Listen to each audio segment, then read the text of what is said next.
Idriss Déby Itno, assassiné.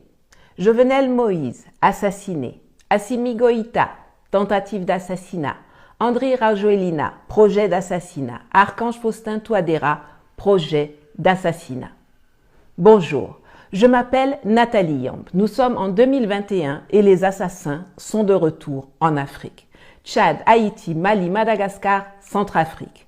À première vue, les cibles n'ont rien en commun, à part le fait d'être des présidents en exercice, ce qui est quand même assez notable, j'en conviens. Mais pourquoi les a-t-on donc éliminés ou pourquoi cherche-t-on à les éliminer? Les raisons sont diverses. En Afrique, on a l'habitude de sanctifier un peu trop rapidement les morts. Pourtant, ni Idriss Déby ni Jovenel Moïse étaient des enfants de cœur. Dictateur connu pour sa brutalité, Idriss Déby Itno s'était de temps en temps exprimé contre le franc CFA et la France-Afrique, mais seulement quand il voulait obtenir quelque chose que la France lui refusait. Ce n'était pas un engagement de cœur ou de conviction. Il utilisait ces thèmes parce qu'il savait que cela exaspérait Paris, tout en redorant brièvement son blason auprès d'Africains très naïfs. Que Nathalie Yamb ou Kémy Séba s'attaquent à l'appareil France-Africain est une chose, et on a vu à quel point cela les a énervés nous concernant. Alors imaginez quelle rancune ils peuvent développer pour un chef d'État en exercice qui émet des critiques dans ce registre, aussi superficielle soit-elle. Mais c'est sa menace de retirer l'armée tchadienne du G5 Sahel qui est très mal passée à Paris. C'est la goutte d'eau qui a fait déborder le vase.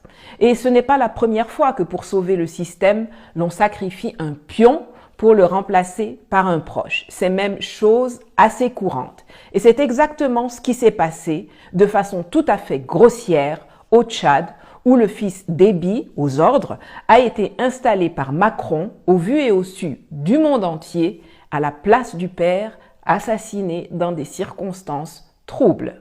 Scénario quasi similaire en cours à Haïti où Jovenel Moïse, mis au pouvoir par un cartel d'une douzaine de familles libano-syriennes qui tient l'économie de l'île soutenue par la trinité impérialiste USA, Canada et France, a voulu se retourner contre une partie de ses parrains d'hier et en a payé le prix le 7 juillet dernier.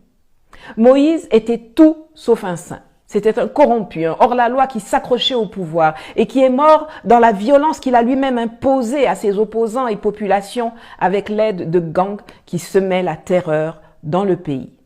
Mais même si une bonne partie des Haïtiens ne le portaient plus dans leur cœur, la façon animale dont il a été éliminé, de toute évidence,